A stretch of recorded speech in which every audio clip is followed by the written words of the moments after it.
Hey, what's up, guys? It's me, TSPRavshiva, and I have something really interesting for you guys to watch. So, I'm always talking about I have dreams and sometimes prophetic dreams and dreams that give me knowledge. I don't even know, how I get the knowledge, but I believe that we're tapping into a collective. But aside from that, if you haven't watched my videos, I always talk about things that are out of the ordinary, that are extraordinary, and this is one of them. And this was actually on the news, so let's take a look at this, and we're going to talk about it. I'm really curious to see what this is about. But I've had the benefit of 33 years of studying and becoming friends with these engineers and these scientists. This technology can be built today with technology that is not developmental to deliver any human being from any place on planet Earth to any other place in less than an hour. To deliver Wi-Fi from space where you never need a cell tower to connect. To deliver. Yeah. And then this just happened over the past 48 hours. Trump White House official of science and technology policy director Michael Kriatsos said that we possess the technology that can manipulate time and space. Watch. Our passenger planes are slower than they used to be. Our trains crawl compared to those in other parts of the world. Our cars do not fly. Advances have not stopped, but something has gone wrong. Stagnation was a choice. We have weighed down our builders and innovators. The well-intentioned regulatory regime of the 1970s became an ever-tightening ratchet, first hampering America's ability to become a net energy exporter and then making it harder and harder to build. We seem to have lost focus and vision, to have lowered our sights and let systems and structures and bureaucracies muddle us along. But we are capable of so much more. Our technologies permit us to manipulate time and space. They leave distance annihilated, cause things to grow and improve productivity. I just want to stop, for a second and just take that in. Just take that in for a moment and think about what the implications are here. If it is true that we're able to manipulate time and space, and they're coming on national, international, as well as national TV on the news, it's not like some hokey type of broadcast or anything like that. This is a very strong claim that they're making, and the reason I say that is because the conventional way of looking at this is that it would take so much power to be able to manipulate time and space. I mean, I'm not yet so adept at the knowledge of physics, but I am studying physics now. I'm doing a bachelor's now, and I'm also doing a master's in cybersecurity. But just to let you know, I kind of have an idea of what's going on, but not so much. But when they're talking and making claims like this, it makes me wonder. It makes me stop to wonder, like, are these guys being for real, or is this some kind of false flag or disinformation or even Project Bluebeam that they talk about? They talk about all these wondrous things in Project Bluebeam that are supposed to happen. That was by who really gave that information out was Werner von Braun, and he gave it to it was Dr. Carl Rosen, I believe. And that was his assistant during the time that he was alive. You don't know who Werner von Braun was. Werner von Braun was he's the guy that created basically rocketry here in America. And he was taken, I believe, in World War II from the Germans and brought over to America. He's taken from the Nazis, and like a lot of other scientists. And they, ended up, the United States, had him work for us. And he became very renowned for creating ICBMs, intercontinental ballistic missiles, which gave us, a very much, foot ahead of the rest of the world at that moment in time before anybody else was able to do it. And then, they could project nuclear warheads across the globe and other types of God knows what. But this guy became very important because, he's someone that's been in the know. And he's worked with the government. So the reason I'm saying that is that when before he died, Dr. Carol Rosen had said that he gave out these things. He kept saying over and over to her that before they tell before the last event will happen. It's going to be like 5 events. Can't remember each one of the events. I know there were rogue countries. There were going to be diseases. We've seen all that stuff. Acts of terrorism. All these things that he said. And said there goes, the last one is going to be the UFO invasion, and that's going to be the Project Bluebeam. That has been mentioned quite a bit. So the reason I'm bringing this up is that if they're talking about teleportation now, the only thing I can think of logically dealing with teleportation or manipulation of time and gravity, well, not gravity so much, but the idea of teleportation in some sense, that's the only thing I can fathom, is because they're doing more experiments with the idea of entanglement, and it's non-locality, and it means that you can have an atom or a particle here on Earth and have it thousands of light years away, or a couple light years, however far away, and you'll be able to change the particle here on Earth, and it will change at the same exact time wherever it's at located in the universe. So if that's what he's talking about, I can kind of get an idea that, okay, that may be possible because of the idea of entanglement and non-locality, even though physicists don't completely understand how that's working. And of course I don't, not yet. And, unless God gives me the ability to do this, which I would love to study more as time goes. I can't wait to get into the deep stuff. I'm just at the very beginning, scratching the surface of physics, but can't wait to dive in deeper. But, that's the only thing I can think of. The only other thing I can think of is that they did the observer effect, which had some sort of, because they were not able to, I guess what was it? They were blasting photons through an emitter, right? It was emitting photons, and they had these open slits, and when they weren't observing it up close, they expected a wave pattern, but as soon as they observed it, which is supposed to be a wave pattern actually, and as soon as they observed it, it turned into just a single form of observation, one point instead of many points, which would be the wave function, the waveform of the emission of the photons. And they were puzzled by that. And the only thing I can think of is that there was another experiment they had done with the observer effect where they were able to somehow figure out in reverse from the end of it how it would have started towards the end, something along those lines. I have to research that more and look up the article. I wonder if that has something to do with it.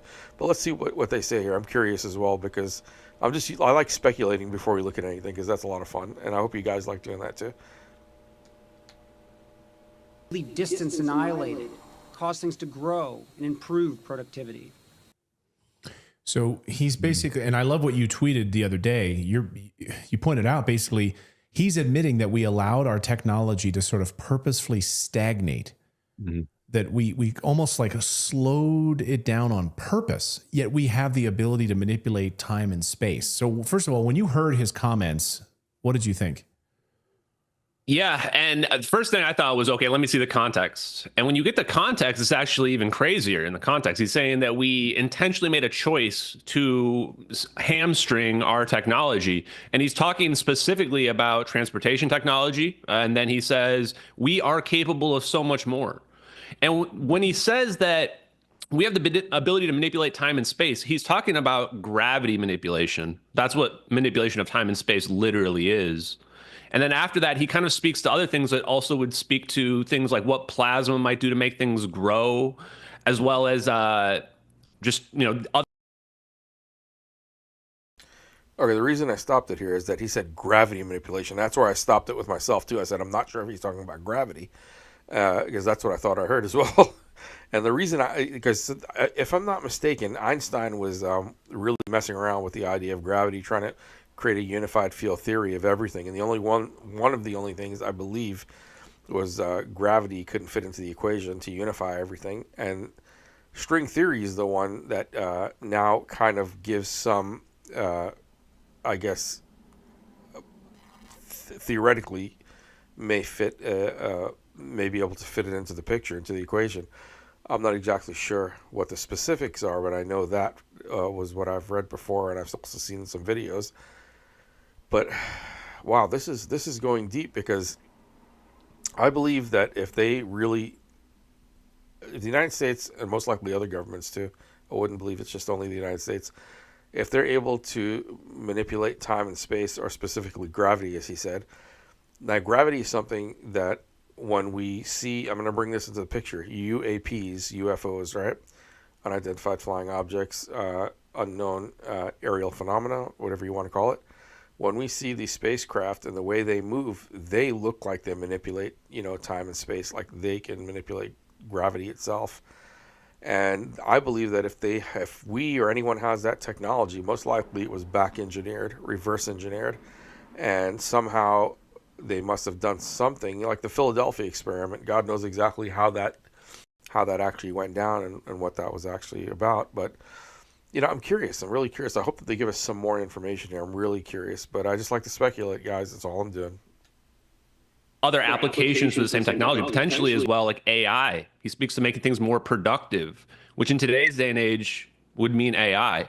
He says something about the 1970s, which I don't think anybody really picked up on. But if you're somebody that has researched gravity research, in the 70s, the Mansfield Amendment was passed. And what this did was made it so that the military could not fund things that were not related to combat, direct military applications. And so gravity research got pushed to the defense contractors. So all of these references, like there's no way, if you're somebody, people gaslighting about, oh, he's talking about telephones and internet, these people are sitting at the little kids table, right? Well, there's two videos out there in perfect sync that show a plane literally disappearing out of space-time that is still missing 11 years later. So we got to just be real about it, as much as we don't want to believe it, whatever, but it seems undeniable to me. Yeah, we're watching this. This is MH370 on the screen here, which of course disappears using. So would you say that maybe the same technologies that he's talking about? Okay, I remember watching MH70. I think it was like 10 or 11 years ago or something like that.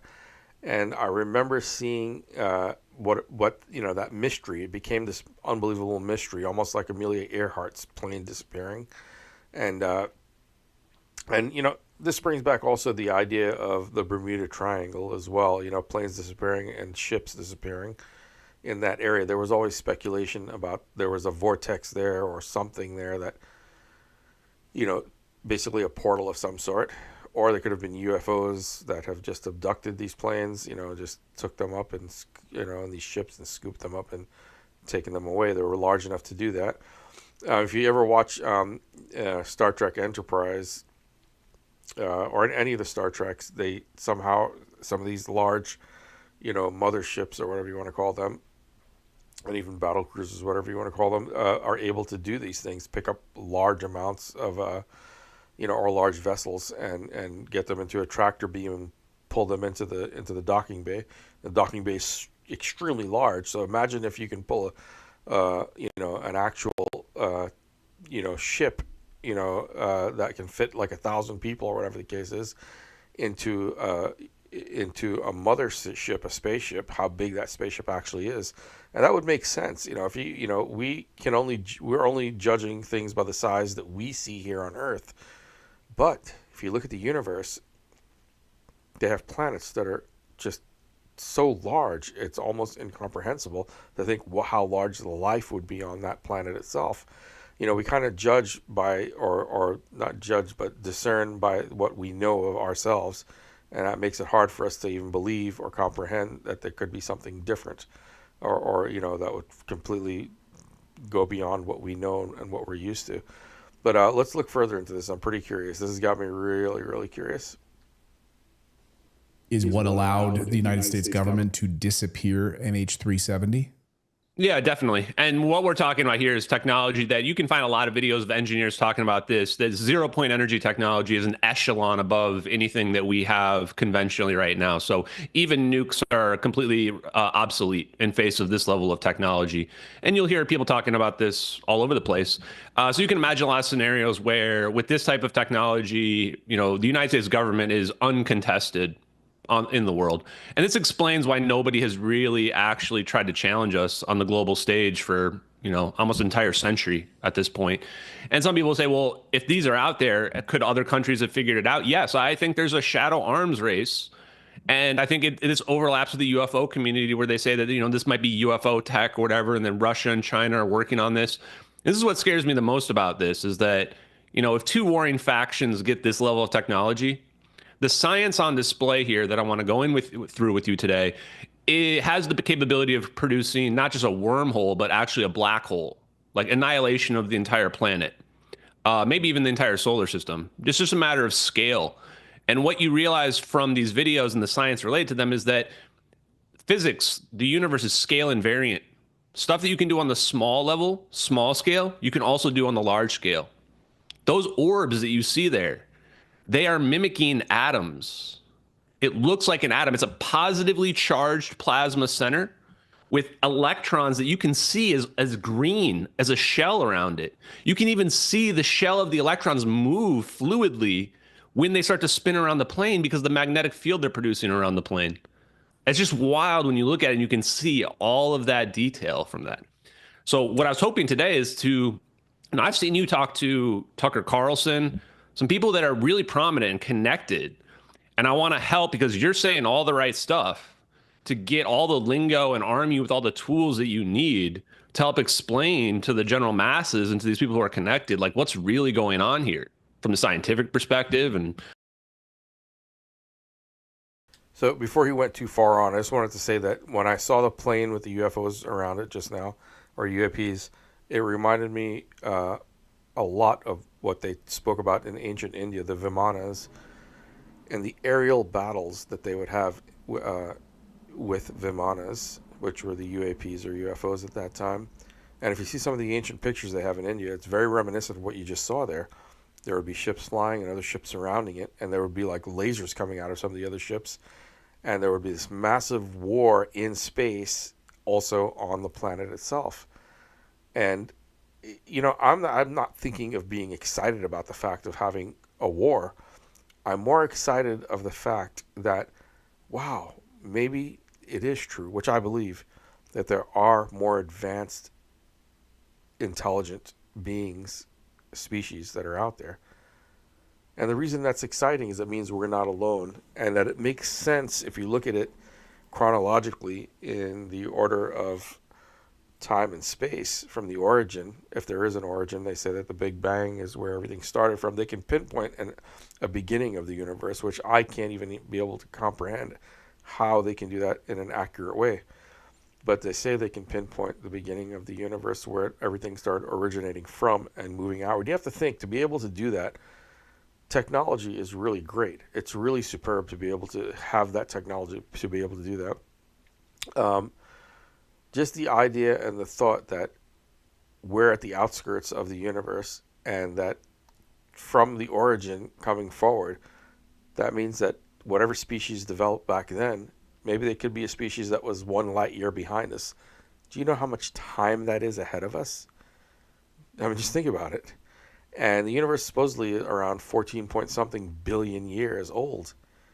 So just 1 light year would be phenomenal for whatever species is more developed than us. But 1 billion light years, So just imagine, there has to be some sort of evolution of technology, or maybe even some sort of hybrid human technology development, almost like what we're seeing now here on Earth with the, I want to say, hybridization of humans and technology. And I guess you would call that maybe cybernetic in some sense, or transhumanism. But the more that I look at that, the more plausible it sounds, because if we did read in the past that they had beings living for over 1,000 years, and you could read in the Bible and many other ancient historical books, well, if you want to say historical, but not just, if you want to call them mythological, or you want to call them religion, whatever you want to call them, I think they're more historical in some sense, because we don't know for a fact, right? Why would these people just make these things up thousands of years ago? And how the hell would they be able to think of it back then? If we're having a hard time now with it, how did they even think about it back then? So you have to put those two things together and try and fathom and contemplate these ideas. That's what I do. I love doing it. But anyway, I can go on and on this forever, because just speculation is just so much fun. But let's take a look at this, see what goes on here. From a suppression perspective and national security as well. Please. So let's get into it. So, I mean, I think what you just said is amazing. The nuclear weapons are obsolete. Nuclear weapons are obsolete, that we have the ability to manipulate time and space. Those are the weapons that's why no one wants to touch us, because we have things that are far more powerful. And I think you would agree that these technologies have come from UFO crash retrieval programs, if I'm not mistaken, right? Well, I think there's a lot of options. I'm open-minded, and I've now grown to have a viewpoint of anything is possible under the right conditions. So does it come from aliens? Does it come from things that we dug up? Does it come from future humans or another dimension? I don't know if we have enough evidence to say for sure at the moment. I will say I'm pretty confident there's a psychological operation going on to get us to be convinced that humans can't understand this, that it's alien technology. It's alien physics that humans can't possibly understand. And that way, if we're doing black operations, covert operations, which is what the MH370 videos show, we can blame it on aliens. Oh, it was aliens zapped the plane away. No, aliens aren't zapping the plane away. That's us. That's what humans do. So I think that they're trying to get us to avoid that. And it's very important to realize that there is no alien physics. Anything that aliens can understand anywhere in this universe, that's physics that we can understand. We are simply missing something that's probably right in front of us when it comes to how these UFOs we see flying in the sky are moving around. And absolutely, anyone out there, UFOs are real. There are things flying around that people do not understand. It doesn't necessarily mean it's aliens, though. Here's the secret. After I dug into it as an investigator, the answer to the question of how this is all possible is negative energy. And you go, wait, Ashton, all the academics are saying that negative energy is this non-existent exotic substance. Yeah. Why are they saying that? Because it's not. It's a conceptual misunderstanding. And then, boom, the whole universe opens up to us. Tesla technology is possible. Yeah, let's break it down for the layperson, and if we want to get this out to the masses. So, like in my conversations with Tucker and others about this, trying to kind of break through maybe the psychological operation that's out there and lay it bare for everybody. Negative energy. What is it, and how could it be used in all of these applications? Exactly. So there's something called the vacuum catastrophe, which is that we look up in the sky and we measure the cosmic microwave background. We're measuring all the heat that we can see in the sky. And we say that that's all the energy that's out there in the universe. And it comes to this relatively small amount of energy. But then quantum mechanics came around. Wheeler and Feynman came into play. And Schwinger and Feynman won the Nobel Prize for quantum electrodynamics in 1965. John Archibald Wheeler and Richard Feynman said, when you do the math from the quantum perspective on the energy of the universe, it's over 120 orders of magnitude higher than when we measure the cosmic microwave background. Why this discrepancy? Which one is correct? Is there no 0-point energy out there to be tapped into? Or is there a huge ocean of energy that can be tapped into? The difference between this question is the difference between whether or not negative energy exists or not. If you don't think negative energy exists because it's an exotic substance, then you're somebody that believes that the cosmic microwave background is the answer, that there's no energy to be tapped into. But if you're somebody that understands quantum mechanics, you realize that we're not talking about thermal energy. We're not talking about heat. We're talking about vibrational energy. The 0-point energy, that ocean of energy, it's vibrating all the time on the tiniest possible scales. And that's how we interact with it. That's why Tesla was saying that there's an ether of energy, and that the answer to the universe is energy, frequency, and vibration. So what these people need to... So this fits in perfectly to what I was saying earlier when I was telling you about the Vimanas in India, because the ancient Upanishads and the Vedas, which are thousands of years old, they go into the origin of the universe, and everything is based on vibrational energy, which is frequency. And that's why they have the chanting like Om and all these things, because they say that the vibrational frequency is within us. Even when we speak, vibrations affect the air, and we carry sound through the air through vibrational energy. But even deeper than that, they say that the vibration starts with an emanation from a thought from your mind, which is part of the ether, that's where it comes from. So somehow we are connected to the ether itself, not physically, but metaphysically in some form, and I believe it's through the thoughts. So it's almost like our thoughts are vibrationally in tune to this world. In some way we're manifesting, each one of us, every single living thing in this universe is manifesting in some form or another. And I think we as humans here on this planet, when we have thoughts, it is all vibrational energy, which is very powerful. That's why we affect each other in certain ways. And that's why masses of people can have, a certain way of thinking can have an effect on reality. This is what scares me about the ability for any one group of people to have control of the algorithms and any social media platform, because then they control the thoughts and the wave of the thoughts, which direction those thoughts go in. That's power. When you control the thoughts, you're actually tapping into a massive tidal wave of ether of thoughts, right? So it's a massive tidal wave thoughts that are of ether, coming from the ether realm into reality, and that's how they're manipulating things. That's what I believe. I wrote about a few books now called The Archons. I'll show you guys that at the end. And if you've read about the Archons, you know that they were mentioned in many of the ancient books in the biblical, biblical books of Christianity and things like this. And they even go even further back, and they have different names for them, where they have the same functions. That's how I can tell that they're very similar. And if you go back into, it used to be Zecharia Sitchin who wrote about the ancient Sumerian text. Then Billy Carson became pretty well known for that as well. And a few other people started talking about ancient Sumeria. And even in ancient Sumerian texts, long before a lot of the religions that are here today, I think the Sumerians and the ancient Sanatana Dharma, which is what you call Hinduism in Eurocentric terms, Sanatana Dharma, Hinduism, and the Sumerian texts have a lot in common, where they do talk about ether and vibration. And you go back to the Egyptians, also have what they call something that's very similar to the idea of ether and vibrational energy as well.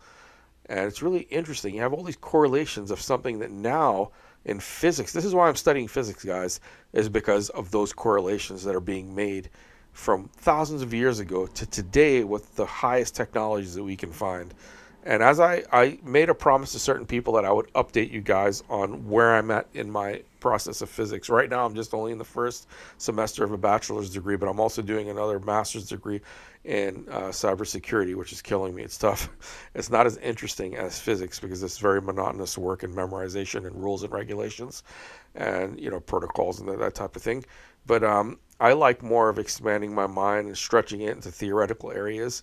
And that's why I want to, after I finish the master's, I'm going to jump over towards and finish off the degree in physics. If God allows me to live that long, I would love to be able to get in there. But let's look forward. Let's look at more of this stuff before I told you I could keep going on this stuff, guys. I love this stuff. Need to understand then is, well, what's the thing that we missed? Zero's not the bottom. 0 point energy is quite literally the energy that exists below zero.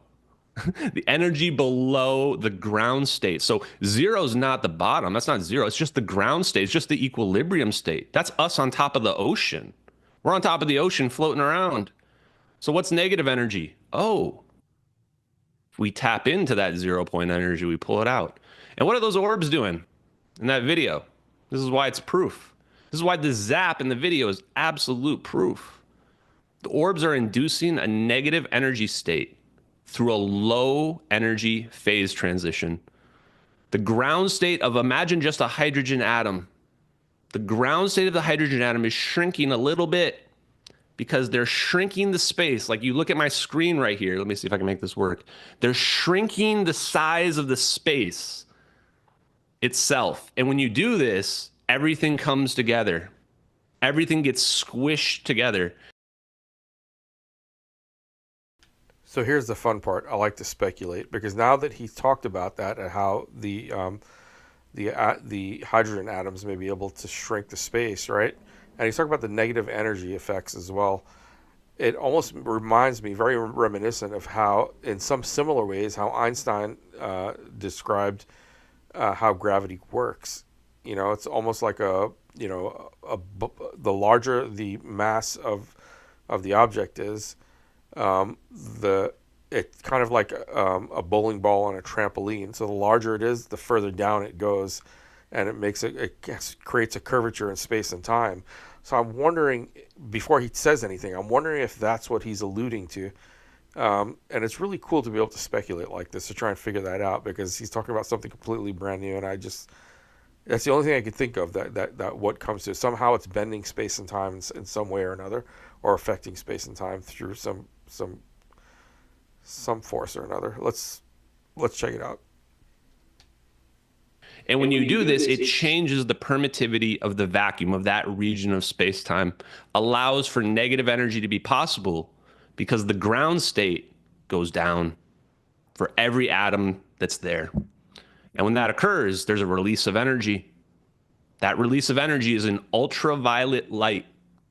This is why in the whammy video, the satellite video, you see a flash of light come. So we're like, oh, there's light. But when you look in the thermal, it's black. It's cold. Oh, so no, that's a great point. Ultraviolet light. Go ahead. So let's show that. So this is the one where we see that's gravitational lensing right there. Go ahead. Gravitate. So what are we seeing here? So there it disappears. So that was the frame right beforehand, and then the frame right after this wormhole opens up. By the way, there's only 4 frames of this wormhole, and you can actually see it open and close. You can even see the tail of the plane in the first frame right there. Now, what you're seeing here is you're seeing space-time being contracted. And when it gets contracted, the refractive index, the permittivity of the vacuum, changes.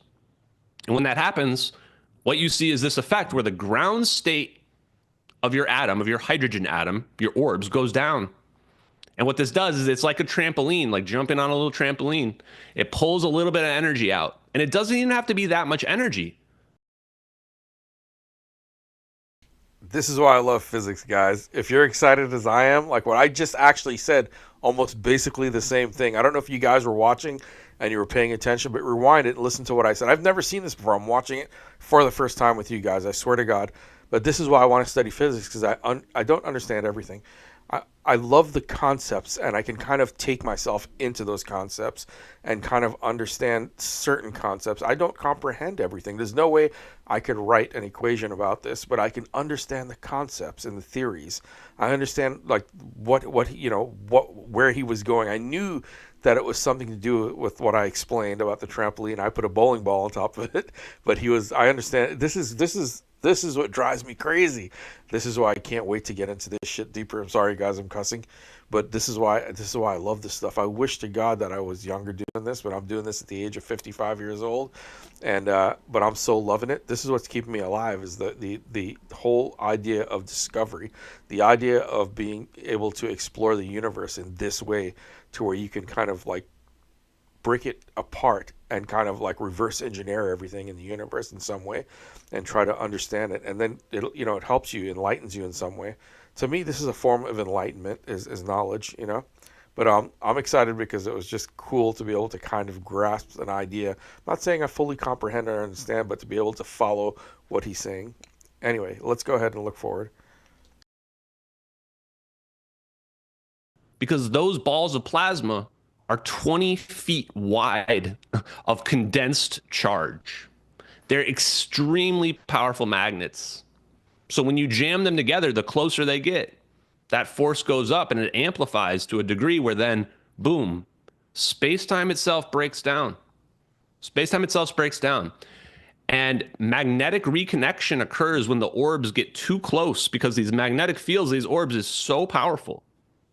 Now, the last thing I want to say on the orbs for you to understand, which is helpful, is that these are orbs of coherent plasma, meaning that what's happening is the magnetic and electric fields the plasma is producing is what's being used to make it into a sphere.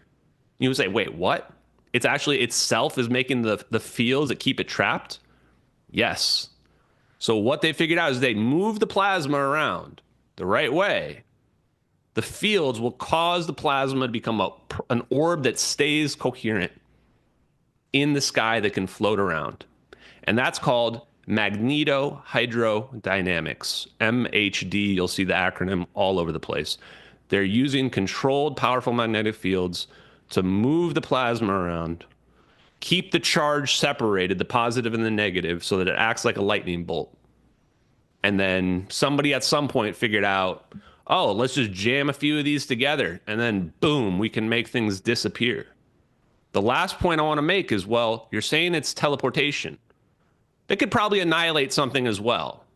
But for several reasons, including the phones ringing, the plane being seen later on, and all this weird dance the orbs are doing on the plane, I think it's actual teleportation. So what's happening is the orbs must have an equal number of charge between the 4 orbs. You've got 3 orbs around the plane, and you've got 1 orb somewhere else. So when this plane is being teleported, Delta, don't sue me, and then comes back, the orbs need to cancel out. So let's say you've got 2 of the orbs are positively charged and 2 are negatively charged. When they come together, they're going to equalize and they're going to dissipate. That could be one configuration. The other configuration could be that the 3 orbs next to the plane all add up to 1 negative charge. And then you have 1 positive charge, let's say at Diego Garcia or in the Maldives. And then when the orbs come together, it causes them to slingshot and come together, and then they appear at your new location. That's what these people have figured out. And So what the question I have with this, what he's saying, it's almost like the only thing I can think of is that if you create any kind of like what I'm thinking is some kind of like wormhole of some sort is the only thing. It's what he's kind of. I'm just guessing here, okay? So I'm kind of speculating.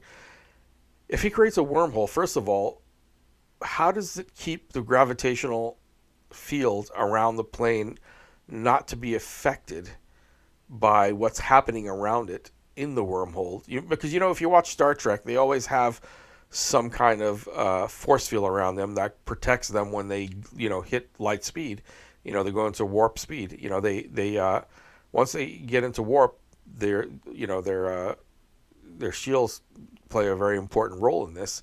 And I'm wondering how, because the plane obviously doesn't have the shield, so the only thing I can think of is that, in what he's saying here, is that it's creating a wormhole, almost like a slingshot, for the plane to jump from one place to another. And it would have to be like what Einstein had said, when you fold or bend space, right? And to create that wormhole. But like I said, the plane would have to be protected, and all the beings inside of it would have to be protected. So that means that there would be a protective layer of gravity around the plane. Maybe that's why they're encircling the plane in the way they are. How do they sustain that and open a wormhole at the same time is the question. So he didn't really answer that or state anything about that, because you'd have to add that into the equation, because not unless you don't care about the people inside the plane, and that doesn't matter. But I think that, well, then again, with the, I don't know. I don't know what if this is complete experimentation. They may not really care about the life on board, because when we do experiments, it's not about the life; it's about the experiment, the outcome. So the life doesn't matter as much, like when they use animals. Humans could be like guinea pigs in this exact same way. But anyway, let's look further. Just a question, an ethical one that I ask. And it's crazy because it's so far beyond our current paradigm to think that not only could we have figured out gravity and have an actual working warp drive and wormhole technology, but to actually use it on an airplane that itself is not equipped. It's not like it's a Starship Enterprise. We used it on an airplane that was flying around in the sky. I'm sorry, guys, but I just have to point this out. Like I told you, I've never seen this before. Do you realize before he even gets there, I'm figuring these things out? Not bragging. I'm just saying this is how much excitement I get out of this, is because I can follow along these ideas. And I'm sure there are people out there that are watching this that are pretty much speculating the same things that I'm speculating. I'm not saying I'm any different from anyone else. I'm saying that it's exciting. It's like, when you read a good mystery book and then you can kind of figure out what's going on, and most people can't figure out what's happening, even if you're watching a movie or whatever the case is. And in physics, it's, like, especially what he's talking about here, it's just fascinating, because when you can kind of keep track of what's happening, you can hypothetically go into areas, a little bit ahead of what he's saying, and kind of hypothetically think, well, what if this can happen? What if that can happen? So he mentioned warp space. He mentioned, the wormhole. He also mentioned, again, Star Trek. He mentioned all these things that I just mentioned. And now I'm hoping that he is going to talk about how the people inside survive, and that's what he's mentioning. So, what this makes me realize is that this guy is on point. He's just not some idiot. He really knows exactly what he's talking about, because these are the questions like I'm asking. I think anybody that kind of like follows along with this stuff would be asking these same questions that I'm asking. And I hope that you guys are watching this. This is so awesome for me. I wish that you guys would enjoy it as much as I do. So this is like, you realize the implications of this right away, as I'm sure you've considered. You could teleport a nuke onto somebody. This is technology that obsoletes all prior forms of weaponry. It's amazing to think, and you have this whole battle discussion over Iran and developing a nuclear weapon. And in many ways, the whole thing is moot, because this technology is so far more advanced than all of that.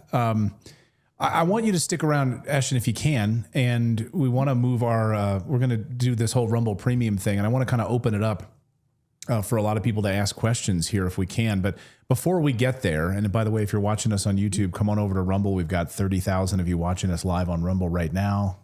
All the tens of thousands of you over on YouTube, come on over to our Rumble Premium right now, because we're going to hang out with Ashton if we can.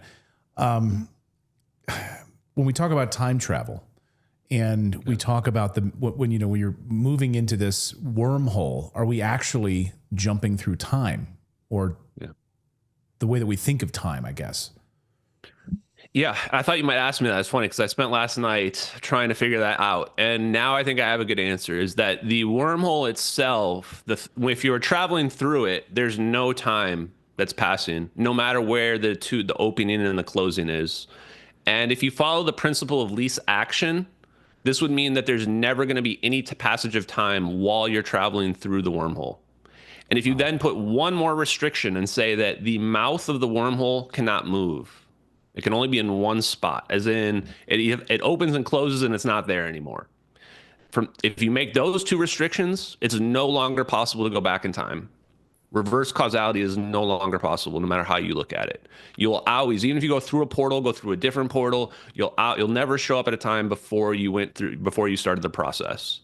So my opinion right now, having dug into the physics, is that there is no way for you to actually go back to a previous time in the universe.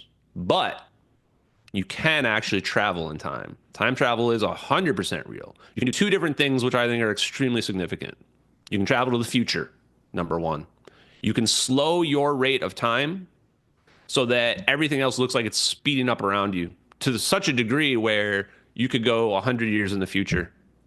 All of a sudden, it's 100 years in the future, and you're like, whoa, how did that happen? It would be extremely disorienting, but you could do it. The other thing you could do is you could reverse your biological process.